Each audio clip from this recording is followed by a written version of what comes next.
Wow, it's been a while. Like, I've been gone as long as a pregnancy. 9 months. No, I didn't have a baby. I am a trans woman, as in I don't have the capability of ever giving birth to a child. So you might be wondering why it took this long to get back to Cartoon Network 64. There is a variety of reasons. The most notable reason is the fact that the marathon was getting bigger and bigger, and I didn't want to have to cut episodes out of the marathon. After watching more and more episodes was getting harder and harder, especially since Cartoon Network shows were getting more and more episodes. And there was also the fact that I wanted to do more animation reviews. So last year, I believed in June, I stated a rule to myself that I would resume Cartoon Network 64 after I finished the entirety of Season 3 of Ryan Animation Reviews. After 9 months of not getting enough progress in, I decided I didn't want to delay Cartoon Network 64 any longer. Besides, I'll always be doing Ryan Animation Reviews in the future, but CN64 is something special to me. And it's only a one-time thing where I am gonna take a look at all of these shows due to my busy life schedule. And I want to get this marathon back on the track, especially since people thought that I canceled the series, or even worse, forgot about it altogether. Anywho, without further delay... Good morning to you. I'm Little Bo Peep.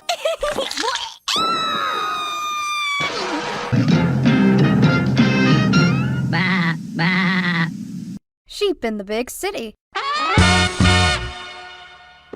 Chapter 1. Sheep's Story. The Big City! A bustling metropolis full of over 1 million people, but only one sheep! And it's a rare Cartoon Network show that sort of disappeared during the time of Adult Swim's creation in the year 2001. A lot of people have told me that they never heard of this show. I can't say that I never heard of this show before the marathon, but it's always been put to the wayside. What is Sheep's Story? Well, it's revealed that when an evil funny man named General Specific has a ray gun that will fire and take over the world, he needs a certain sheep to have that specific ray gun fired. That sheep lives with Farmer John. And yes, Farmer is his first name. Who names their kid Farmer? So the sheep runs away into the big city, or more or less the farmer makes a dumb agreement to allow the military to have the sheep on weekdays and he would keep the sheep on the farm on weekends. Of course, Sheep gets away from this and he stays in the city for the rest of the show. Never anywhere specific in the city, just always random locations. Mostly apartments, but we usually just see him on the streets. This show's main strength is dialogue, but we'll get to that later. Let's first talk about the animation. The animation itself? Kinda mixed. It usually follows the 12 principles of animation, but can often look cheap and low budget. I mean, this was a hand-drawn show in the year 2000, and I guess CN was still doing experimental cartoons into the new millennium. Though, to be fair, the people who animated this show would go on to later animate Kids Next Door, so in a way this is kinda like a beta test for them. Luckily, the show doesn't really rely on slapstick because I would not say that it is the best in that regard. Because you can only make Lady Virginia Richardson hidden sheep with her steel wool wig for so long with the same animation. So you've seen it before. I don't have unlimited resources, you know. It is just a simple hit fixture, and the backgrounds have a similar problem that Pony Life had where the background colors are not colored inside the lines at all. I'm a little more forgiving of it here because it came out 20 years prior and with a really lower budget and hand-drawn, while Pony Life was more high budget and successful, and it came out right after My Little Pony Friendship is Magic, which had fantastic animation, so Pony Life had no excuse. General Specific probably has the funniest of the animation. Whenever he speaks, his mouth technically does not move because he always has his teeth showing. They stylized it enough to avoid it not being lazy, and I do appreciate that. It could be distracting at times, but this is something that you would only notice if you really do study animation. If you're ever a casual viewer watching this, you probably wouldn't have this problem at all. Our cast I really enjoy for the most part, but it's really only the male characters that I enjoy, which gives me a feeling similar to something like Kid Cosmic where that show's only good characters are the male characters. But we'll talk about that show more when we get to Foster since it's a Craig McCracken show. Swanky the dog is just there. She's more like a plot device. I mean, she's nice to sheep, so I can appreciate that, but she's really just a female plot device. Lisa Rento is bad because of her just not being fun and abusive to sheep. Sure, she gets her consequences, but she's just not a fun character overall. And Virginia's main gimmick is that she's super rich. I mean, I do love her limo joke, but that seems to be about it. General Specific is our main villain. He is not smart, and the show is self-aware of this. Try to find me something for these inexplicable memory lapses I've been having. As he repeats himself like 5 seconds later. And try to find me something for these inexplicable memory lapses I've been having. I really do love him, and he's my main reason for why I keep coming back to the show. That and his assistant Private Public. Yes, their names are puns. I mean, in the first episode, when we see other generals, they are other pun names like General Store. Oh, and by the way, Private Public is kind of like Smithers from The Simpsons. They both have a similar personality. If you don't like puns, this show might not be for you, because that's like a good 25% of the humor. 25% is surrealism, but let's talk about the 50% that makes this show one of the funniest Cartoon Network shows ever. Beep, beep, I'm a sheep. I said beep, beep, I'm a sheep.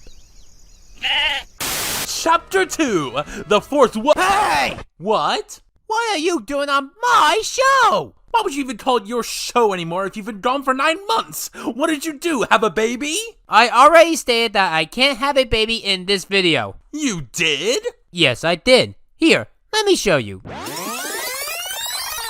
Wow, it's, been a while. Like, I've been gone as long as a pregnancy. 9 months. No, I didn't have a baby. I am a trans woman, as in I don't have the capability of ever giving birth to a child. Oh, you did talk about it at the beginning. Yes, I did. Don't try to ruin my video. Jeez, you don't have to be mad like that mad scientist. Angry! Here's an angry scientist. That is literally one fucking joke. How do you get that wrong?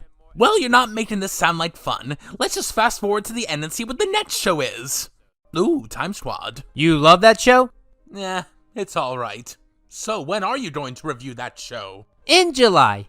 July? Why can't you do it next week or maybe even tomorrow?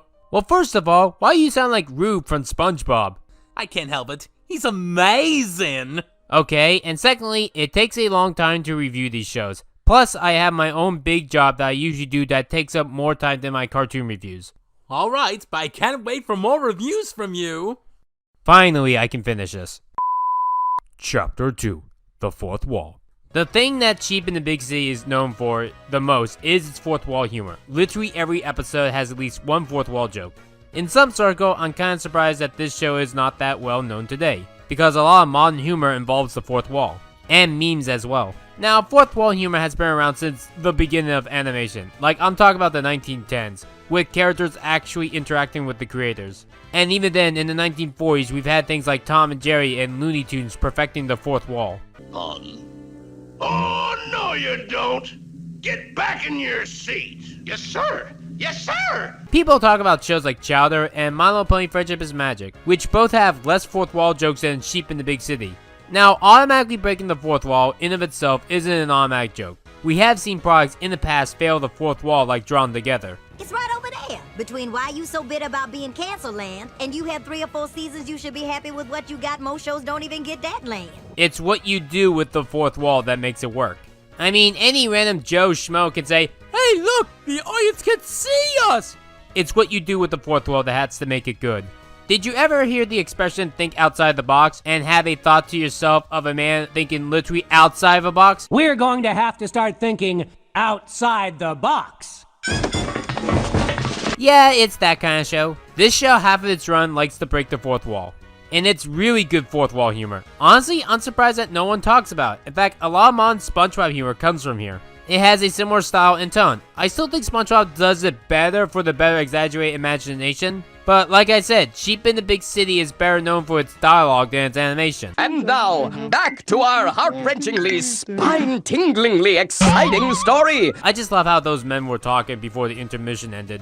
Sheep makes the fourth wall work, because it actually affects the story. Are you still here? But I'm having so much fun! Will you let me do my job? Sometimes it might be small and it can happen so fast that you may not even notice. And sometimes it can be like the series finale where the entire episode is just a fourth wall joke. It's a good series finale. I think this one is fun to watch, and it's called Behind the Scenes. Everything is a sheep pun. I mean, the literal ending has General Specific strangling the narrator. Sheep has escaped yet again! Will you please just shut up? Will you just stop narrating? And the show ends with Sheep ending up creating the intro to Sheep in the Big City. His name is in the title of the show, sir. So is the big city, Private, but you don't see the big city gallivanting off. And now I think it's time to conclude this. Chapter 3, a woolly conclusion. A sheep pun for the last chapter? Well, the show also makes puns. Whatever. Puns are bad and I hate making them. I just have a bad feeling about this. Ha! You made a pun as well. Drat, how could I not notice? I mean, how could I, I can't believe that you did not notice that. Just finish this Cartoon Network 64 episode. I still think this is a good show. I don't think it will be top 10 best Cartoon Network show material. Like, it's not as good as Ed, Edd n Eddy since that show had a little bit more variety with its humor. It wasn't just the fourth wall, but it might be something that I would put at like number 11 or 12. This is a good show to watch. This show doesn't really have much continuity, so no need to watch it episode by episode. It was a fun show overall. Mike, Lou, and Og, I understand why no one talks about it. But Sheep in the Big City, that's so criminal. I don't know why no one talks about this one. And as always, we end each episode of Cartoon Network 64 with a Runting Swede! You know what really grinds my gears? There's no Galactic Kids Next Door. Ever realize how everyone is doing these stupid reboots, remakes, or spin-offs? Disney, Nickelodeon, you name it. Even Cartoon Network is bringing back live-action shows despite that failing. But the one show that ended on a cliffhanger that over 90,000 people wanted to see, Cartoon Network said no. Kids Next Door was my childhood. Would it be too much to give this show one final season? Samurai Jack got that luxury 13 years after it was cancelled, and it was beloved by many. It's been 13 years for Kids Next Door. Just greenlight it. I want to see what Nigel does in space and why he would be so fine destroying the Earth. And what another fabulous performance by our Ranting Swede.